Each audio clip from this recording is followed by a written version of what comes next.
January 1999, and it is Bomberman Bakugaidan Victory Road for Game Boy Color, exclusive to Japan. With the other Japan exclusive games, usually you can rely on them being similar to all the other games, so they are playable. This one, on the other hand, is pretty much entirely menu navigation.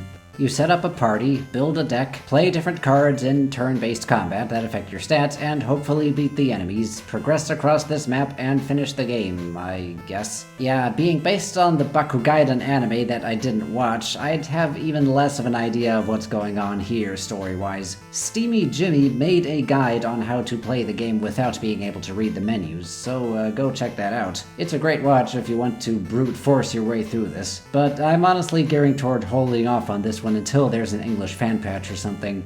Hey, Bomberman is sort of a separate thing. Bakugaidan is a spin-off of that, and this game is more or less a spin-off of that, so it's thrice disconnected from the main universe, if you can call it that.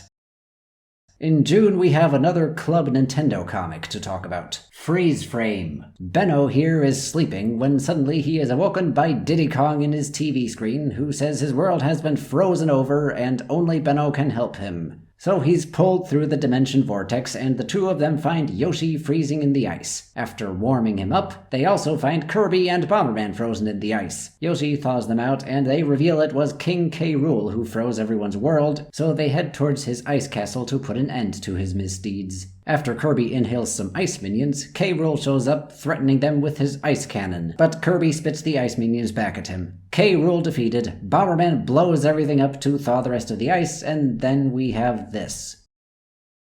This is one of the inciting things leading me to start my journey. In the Smash 4 character debates, this comic panel was sometimes brought up as a reason for Banjo and Kazooie being in Smash. They weren't yet at the time. All I could think was, Bomberman is right there too, you know? You aren't going to mention that? Also, Banjo only appeared in this one panel while Bomberman was actually involved in the plot. Let this sink in for a moment. This panel has Conker, Tiny Kong, Toad, and Benno, an original character of these comics. Other than those, as of recording, all of these characters are in Smash, except this guy who is an assist trophy and a Mii skin.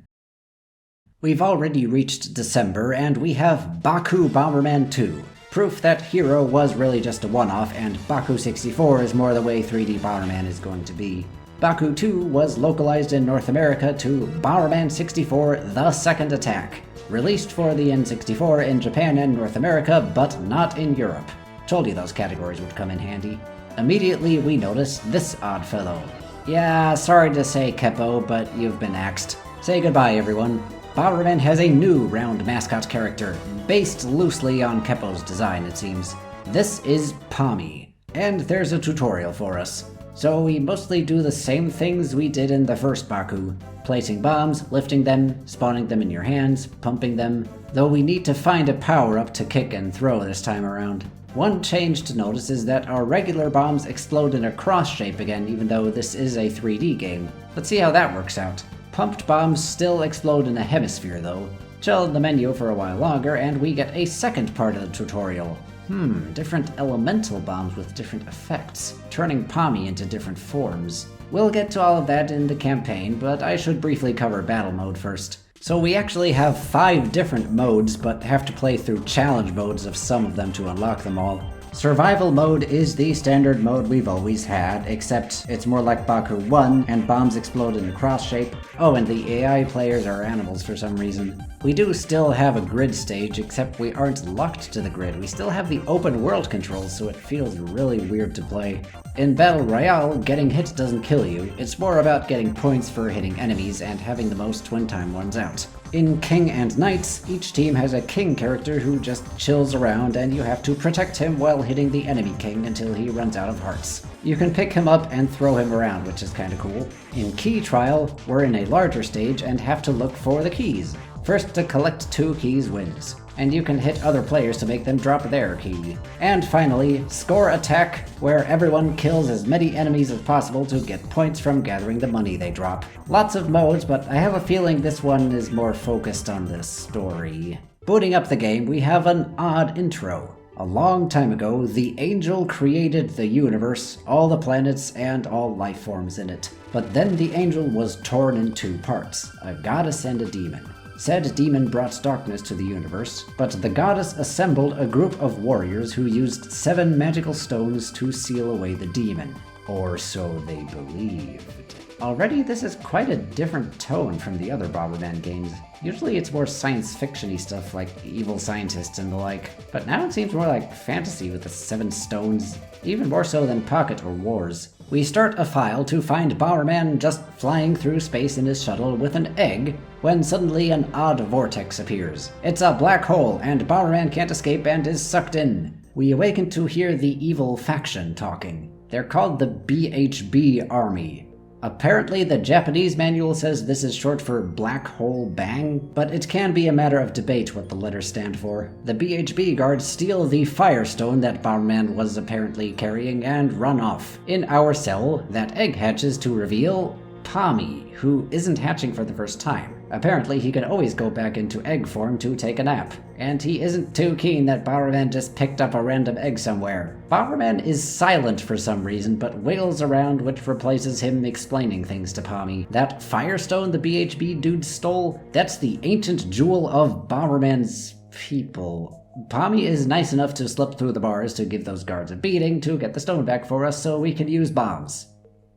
What? Since when does Bomberman need the Firestone to use bombs? Did Mitsumori build it that way? Bomber Mother, did he have that stone all along in Pocket Bomberman? In Super Bomberman 4? How was Black able to use bombs? How was Bakugai able to use bombs? Did they all have Firestones? Okay, fine, even if we don't hold this accountable to the entire rest of the franchise, this game does explicitly take place after the first Baku, and in that one, Sirius, Regulus, and the rest were all able to use bombs, so what's the deal here? Did they all have Firestones? Another Bomberman moment. But with the Firestone, we can blast our way out of the cell and begin our trek through the first area. Pommy's species is Mimic, huh? Oh, how things will change. Love this jazzy music in our beginning area.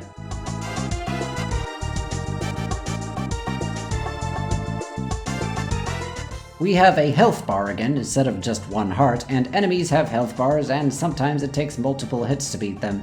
Oh, and don't worry about bombing Pommy, he's invincible. He even punches enemies to stun them occasionally. With another controller, player 2 can control Pommy.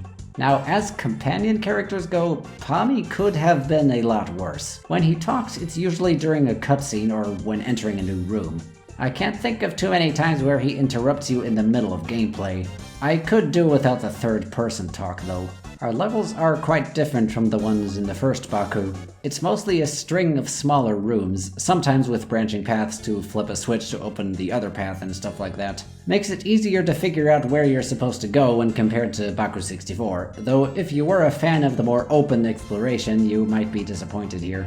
Bomb jumping is back, although it's mostly only used for optional items like costume pieces for multiplayer, such as these glasses and elephant pants. Wow, Bomberman.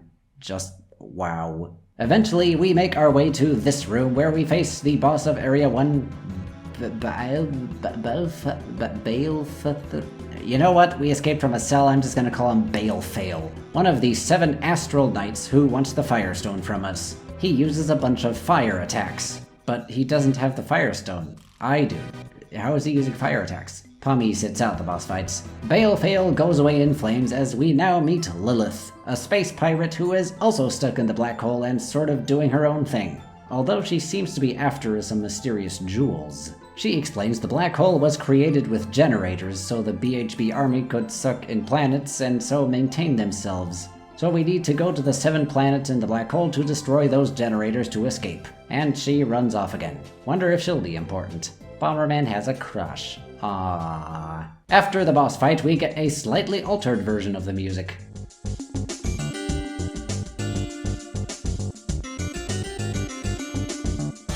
Now, normally Bomberman games had a dual boss fight followed by that enemy piloting a mech, but in Second Attack, every planet ends with a gravity generator room, where we need to destroy the nodes and bomb the generator, leading to the exit. Bomberman and Pommy steal a spaceship from the base and escape from the first planet. We are then treated to an evil Council of Doom consisting of the other Astral Knights, Behemoth, Moloch, Bulzeb. These are all based on demon names, and they are led by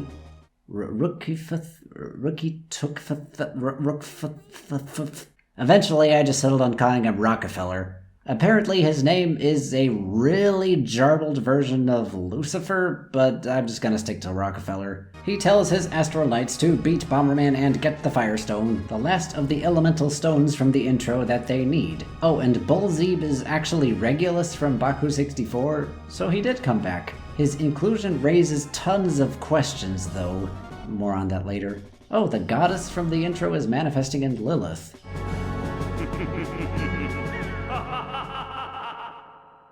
Gotta say, that is a nice laugh. Okay, so it is up to Bomberman and Pommy to visit all the planets, destroy the gravity generators, defeat the Astral Knights, and find out what Rockefeller's evil plan is. We now have access to the next 2 planets that we can beat in any order, and the shop. The money collected in these levels can be used to buy stuff here. The shopkeeper sells cosmetics and extra stages for multiplayer, permanent health upgrades, hints to where some secret items are, and moveset showcases for the bosses. He also sells Lilith's something. This'll show you Lilith's something. It's worth the price. Yeah. Lilith? Do we need to have a talk? Have you been taking pictures of... I should mention the story in the manual says Rockefeller was trying to capture Planet Bomber at the start. I guess that makes sense if he was after the Firestone, which is supposedly the treasure of the planet, and Bomberman was also headed back there, so maybe that's how they crossed paths? But that part isn't mentioned in-game. It also says it was after his victory over Altair. Wait, why not Sirius? Does that mean the bad ending is the canonical one and Sirius is still out there? Then how did Regulus end up here alone?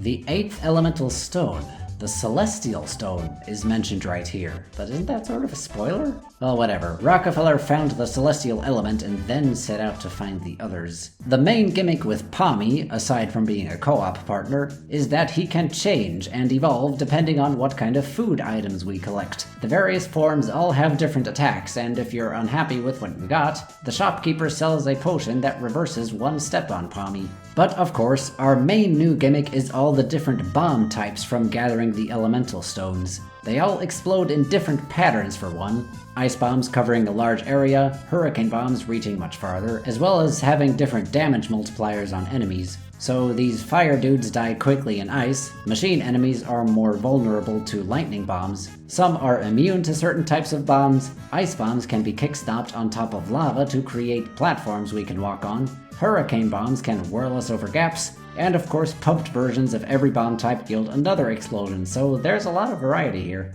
Let's visit some of those planets and get some of those stones. We'll start with the ocean planet. Pommy gave the spaceship a new paint job. The ocean planet is mainly about lowering the water level so we can get to new areas, pushing switches, destroying fountains. Pommy keeps rubbing in our face that we can't swim. What would Bomberman be without bubble-spitting crabs? Eventually we reach Behemoth, the ice guy. He has pretty much the same moves as Balefale, except with ice instead, and with maybe one different move. Upon defeat, we get the Water Stone, giving us ice bombs. Not water bombs? Should it be the ice stone? And Lilith visits us again. If the bad guys get the stones, then it's the end of the universe? Okay then. A few more rooms and we reach another generator room. With that done, the bad guys talk about the Astral Knight we just defeated. Rockefeller laughs again. They always make an entrance and exit respective of their element.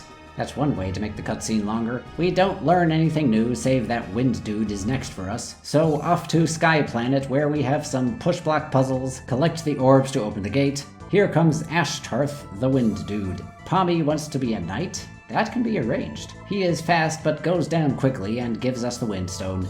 Still can't tell if the bosses get their power from the stones. Because if so, how did Balefale use fire without the Firestone? Oh wait, it's a trick. Wait, how did he create a regular bomb? He doesn't have the Firestone.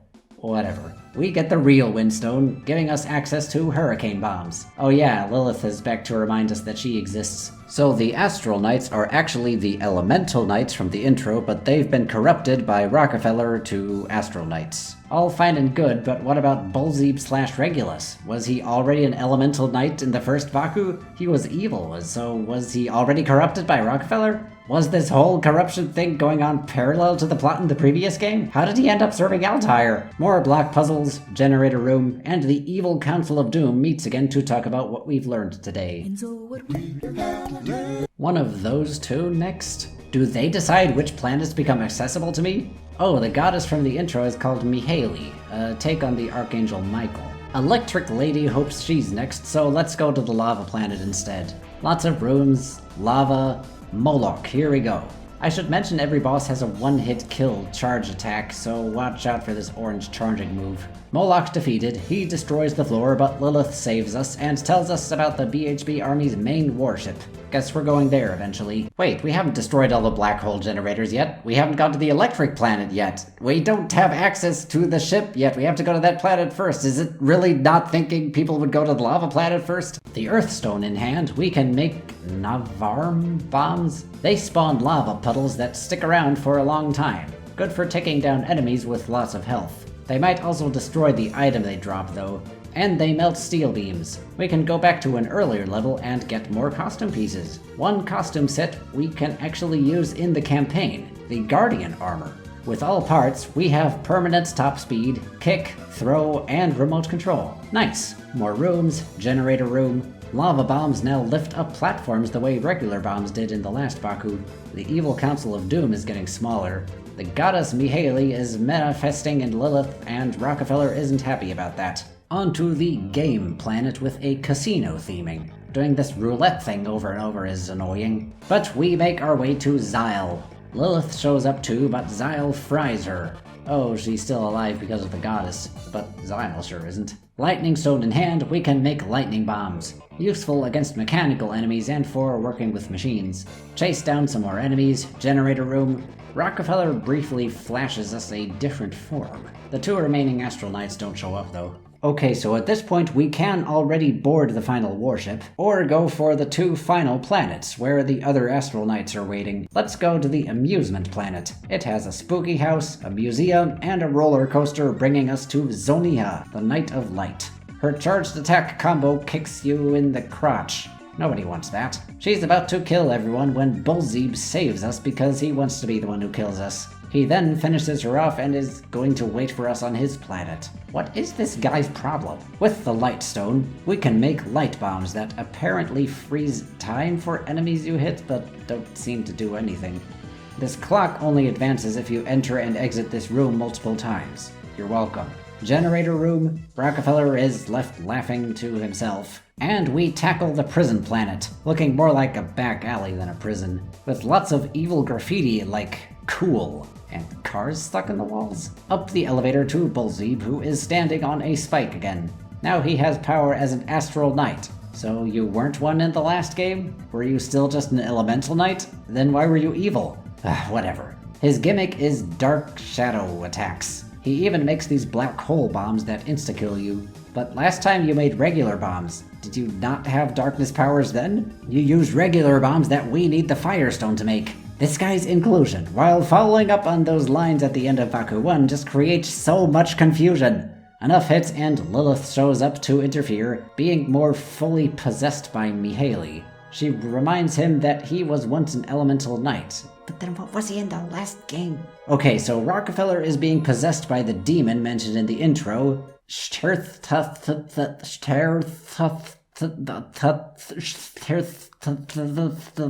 I got nothing. Bulzeeb joined Rockefeller because he wanted the power of one of the stones, but as an elemental Astral Knight he'd already have one of them, wouldn't he? Oh, and his real name as an elemental knight is Regulus, but the elemental knights were good guys.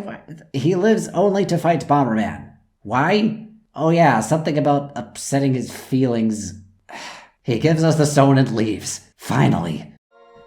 Lilith and Rockefeller were both the leaders of the BHB army, but then Rockefeller found the Celestial Stone and got possessed by the demon Shtutha who was sealed inside it. That's turned him evil, and he's trying to get the stones to fully awaken his true form. And the goddess Mihaly got wind of this, so she's using Lilith to try and stop him. She isn't fully possessed though, not all the time. With that behind us, we finally pick up the Shadow Stone, giving us gravity bombs that can one-shot enemies, though they don't drop items when you use this bomb. Onto the generator room. Rockefeller gloats about creating a new dark universe. Phew, all that behind us, we can finally tackle the warship Noah and see how this ends. So we go back and forth a lot to get some card keys for the central room here, all while turning off more generators in the engine rooms, and... okay, this is long overdue, spoiler warning. There is some hefty stuff here, at least by Bomberman standards.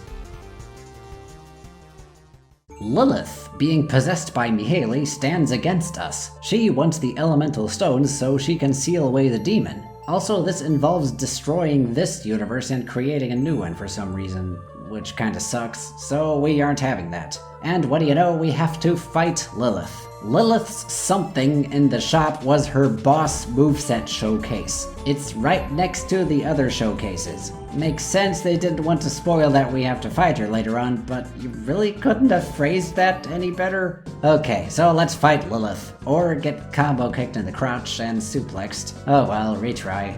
What? Not a game over? We have another scene?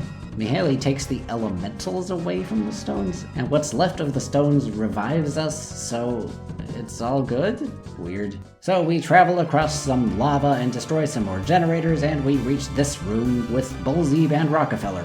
Bullzeeb gives us a power boost as Rockefeller finishes him off. At long last we fight Rockefeller, who also has the exact same moveset as everyone else. After that, he uses the stones we brought him to break a seal, and finally comes out to fight. It is kind of fun how bombs bounce off of him when he isn't vulnerable. Enough hits on him, and Mihaly shows up to try to put an end to him. It doesn't work though. Absorbs the power of the stones she brought, but I still have the stones. She only took the elementals of the stones, which is... sends Mihaly to the Shadow Realm or whatever as he reveals his true awakened form. This thing legit creeps me out, but we can still fight him. He shoots tornadoes and electricity, and there's this really annoying laser attack, and I can't figure out how you're supposed to dodge it.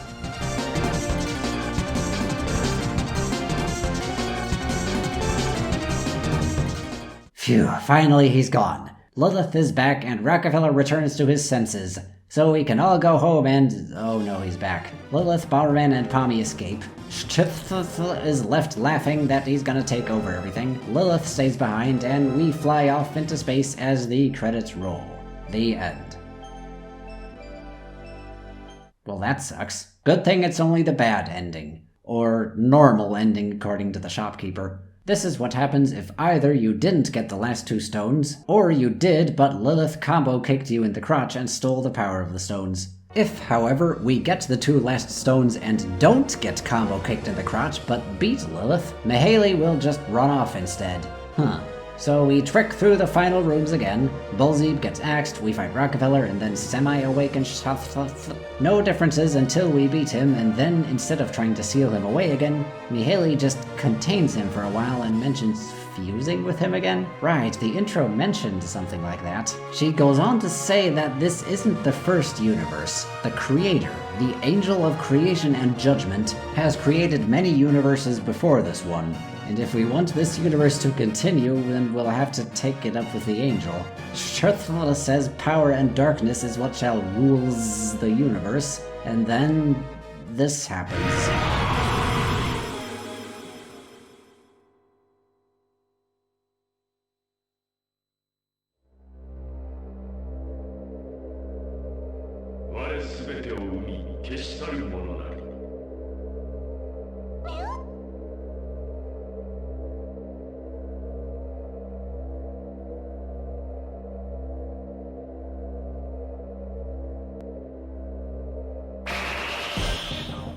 Wasn't it the Angel of Creation and Judgment just 30 seconds ago? Why did the Angel of Light and Shadow? Oh, whatever. Bomberman has canonically fought against the creator of the universe. Let that sink in for a moment.